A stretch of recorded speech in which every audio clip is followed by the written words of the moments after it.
हरि बोल, दंडवत प्रणाम। तो मैं शिला नरोत्तम दास ठाकुर के श्री श्री प्रेम भक्ति चंद्रिका पढ़ रहा था। तो अभी आत्मनिवेदन में हूँ। तीसरा श्लोक या तीसरा ये है, पतित पावन नाम घोषणा तोमार श्याम,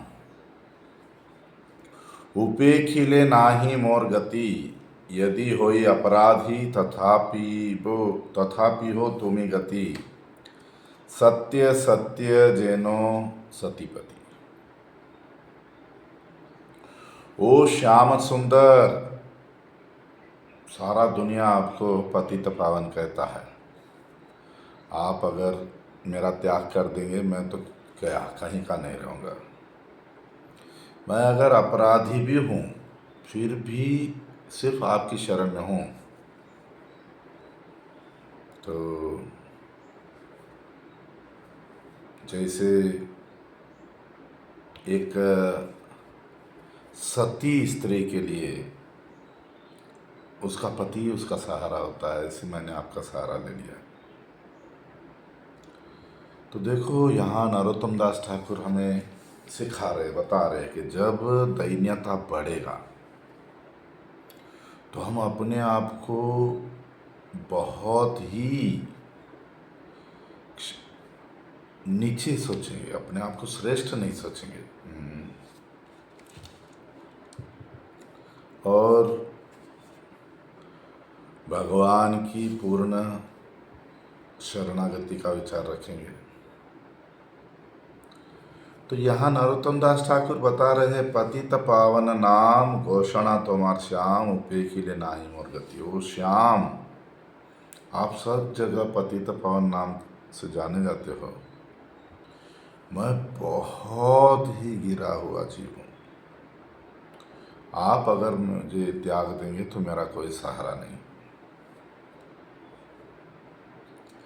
यहाँ कृष्ण को श्याम क्यों बोला?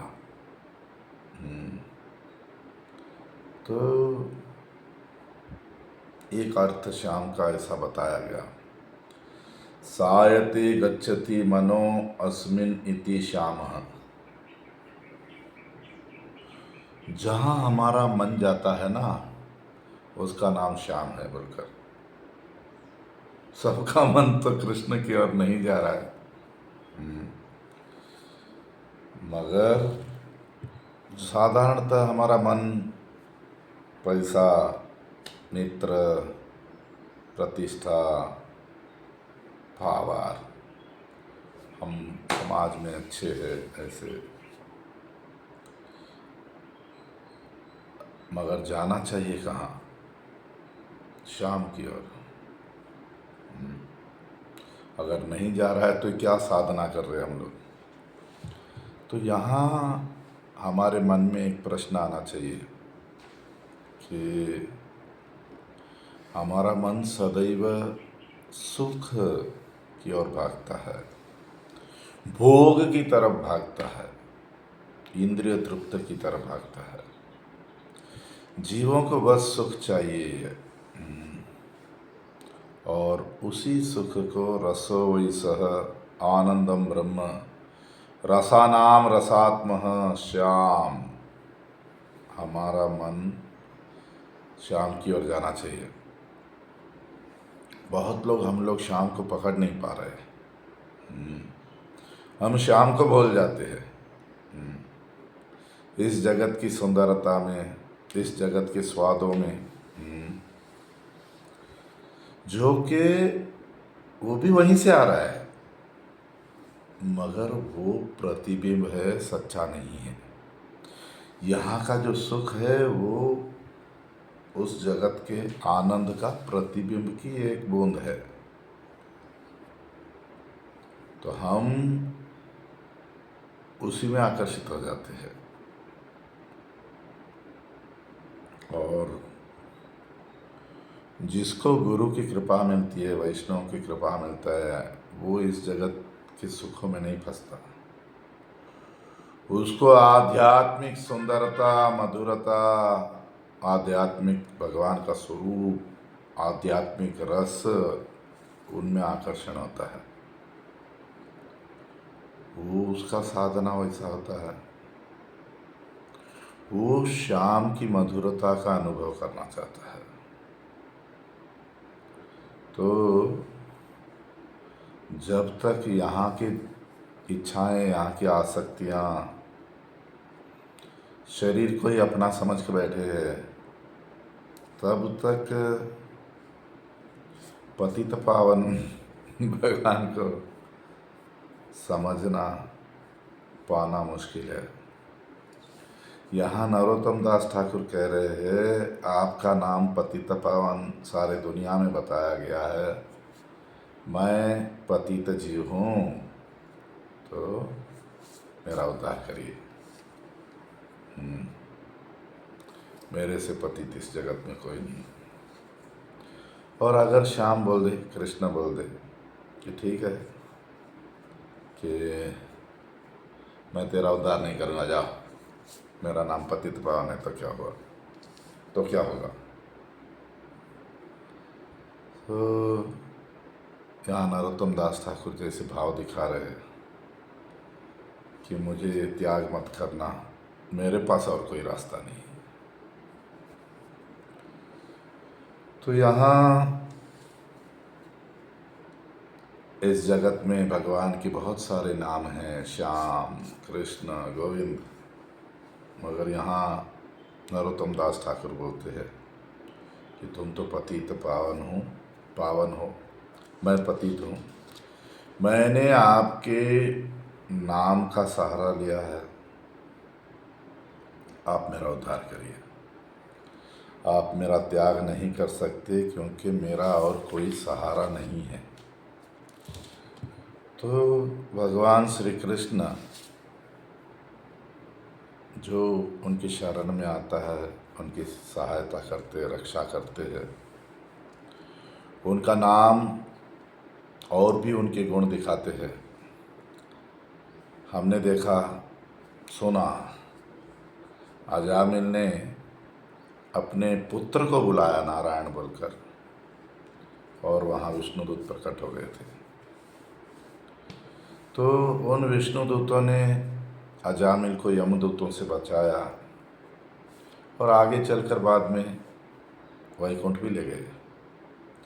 श्रीमद् भागवत महापुराण में छठे स्कंद में दूसरे अध्याय में 9 और 10 श्लोक में विष्णुदूत यमदूतों को कहते हैं, स्तेनः सुरापो मित्र ध्रुग ब्रह्महा गुरु तल्पगः स्त्री राजा पितृ गोहंता ये च पातकिनो अपरे सर्वेषाम अभ्यागवताम इदमेव सुनिष्कृतम नाम व्यहरणम विष्णुर्यतस्तद विषयामति।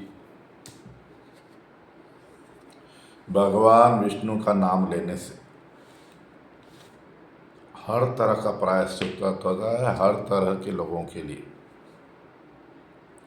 कोई चोर है, कोई नशा करता है, दारू पीता है, कोई अपने मित्रों को धोखा देता है, कोई ब्राह्मण का खून करता है, कोई अपने गुरु की पत्नी के साथ संग करता है, कोई स्त्री की हत्या करता है या राजा की हत्या करता है, अपने पिता की या गौ हत्या भी करता है। कैसा भी बड़ा पापी हो, वो अगर उच्च करके जोर से भगवान का नाम लेता है तो उसको भगवान की कृपा होती है। तो यहाँ हमको ये बात तो समझ में आती है कि प्रायश्चित में भगवान का नाम से बड़ा और कुछ है ही नहीं, मगर ये उस पापी का हृदय को तो शुद्ध नहीं करेगा, उसके हृदय में भगवान का स्मरण तो नहीं हो जाएगा। तो नाम संकीर्तन की बहुत सारी क्या बोलते हैं, यश है, जिनमें से एक तो यही है कि हमारे पाप तत्काल नाश हो जाते हैं। जैसे कपास को जलाना हो, जरा आग लगाया, वो खत्म एकदम फटाफट। नामाभास होने से भी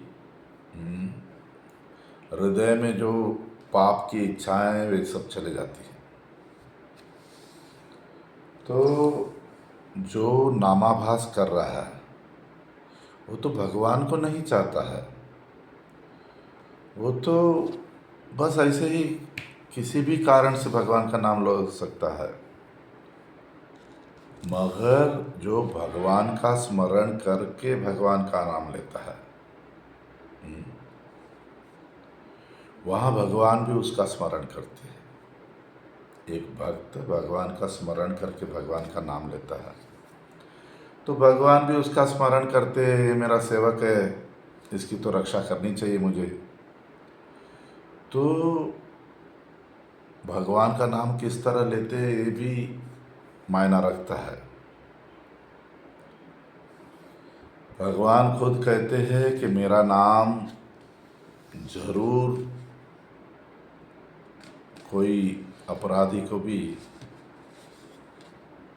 सहायता करेगा, जो अपराध नहीं किया उसको सहायता करेगा, जो अपराध करता है उससे तो मेरा नाम भी तृप्त नहीं होता। तो यहाँ नरोत्तम दास ठाकुर कहते हैं मैं अगर अपराधी हूँ फिर भी मेरी गति आप ही है। सत्य सत्य जैनो सती पति, जैसे एक सती स्त्री के लिए पति होता है ऐसे हमें सिखा रहे हैं।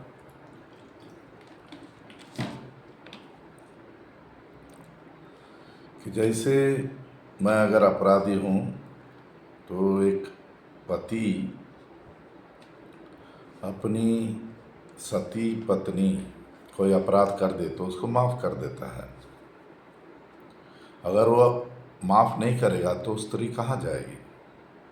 ऐसे ही भगवान आप ही मेरे सहारा हो, आप मेरे अपराधों को क्षमा नहीं करेंगे तो मेरे लिए तो और कोई रास्ता नहीं।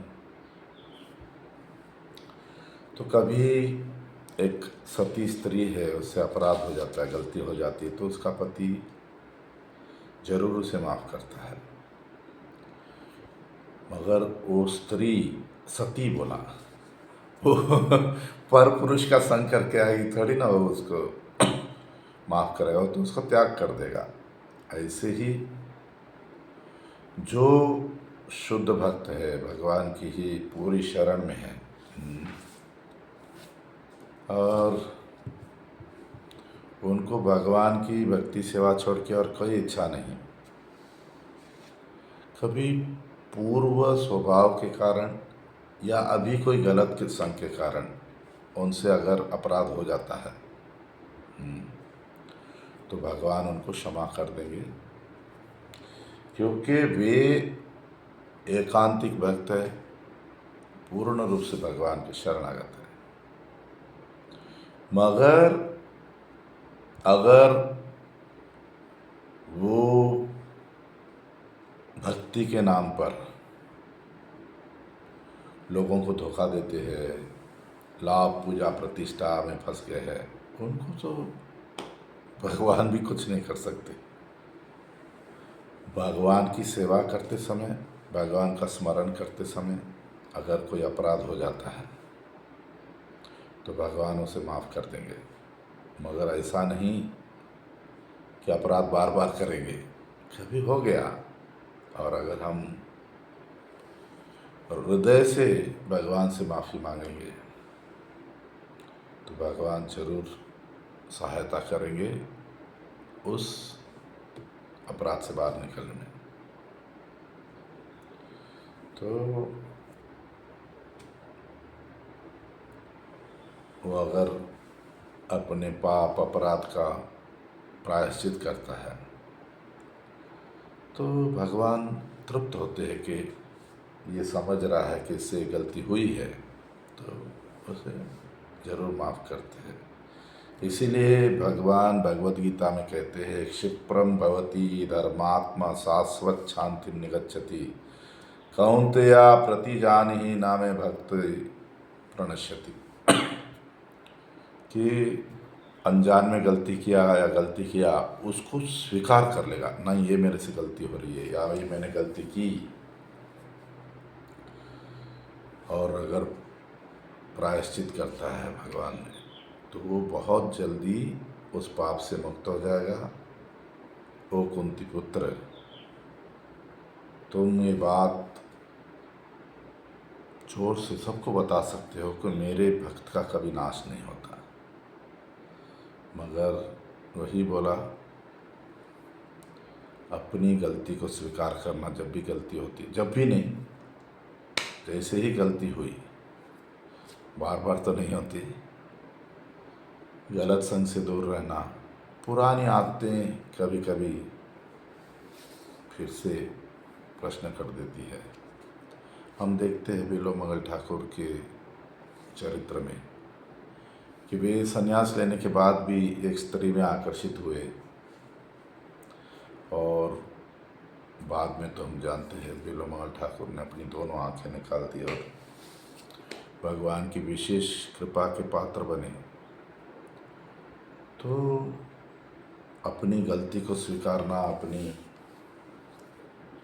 अपने आप को भगवान की पूरी शरण में रहना, यह आत्मनिवेदन का एक हिस्सा है। हरि बोल, दंडवत प्रणाम।